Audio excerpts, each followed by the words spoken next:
നമസ്കാരം, button news ക്യാപ്സൂളിലേക്ക് സ്വാഗതം. എന്റെ ഇഷ്ടങ്ങൾ എന്റെ ഫാമിലിക്ക് അറിയാം. Family wedding centre. Tanur government ആശുപത്രിയിൽ നിന്നും കുട്ടിയുടെ സ്വർണ്ണമാല മോഷ്ടിച്ച സ്ത്രീകൾ താനൂർ പോലീസിന്റെ പിടിയിലായി. പ്രതികളെ പരപ്പനങ്ങാടി കോടതിയിൽ ഹാജരാക്കി മഞ്ചേരി ജയിലിൽ റിമാൻഡ് ചെയ്തു.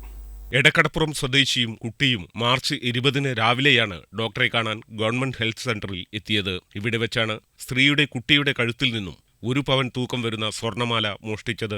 ആശുപത്രിയിലെ CCTVയിൽ പതിഞ്ഞ ദൃശ്യങ്ങൾ പോലീസ് പുറത്തുവിട്ടിരുന്നു. ഇതിന്റെ അടിസ്ഥാനത്തിൽ നിരവധി തമിഴ്നാട് സ്വദേശികളായ സ്ത്രീകളെ നിരീക്ഷിച്ചു വരികയായിരുന്നു. തുടർന്ന് സാമ്യമുള്ള തമിഴ്നാട്ടുകാരായ സ്ത്രീകൾ ഉണ്ടെന്ന് വിവരം കിട്ടി. ചെന്നൈ സ്വദേശികളായ മഞ്ജസ്, ദീപിക എന്നീ സ്ത്രീകളെ താനൂർ DSP പ്രമോദ് P.യുടെ നേതൃത്വത്തിൽ Tanur inspector Tony J. Mattam, Tanur sub inspector Sujith N, R. Salesh, Sakkeer, Libin, Nisha, Reshma, Prabeesh, Anil എന്നിവർ അടങ്ങിയ പോലീസ് അന്വേഷണ സംഘമാണ് പിടികൂടിയത്. പ്രതികളെ പരപ്പനങ്ങാടി കോടതിയിൽ ഹാജരാക്കി മഞ്ചേരി ജയിലിൽ റിമാൻഡ് ചെയ്തു. Button news, Tanur.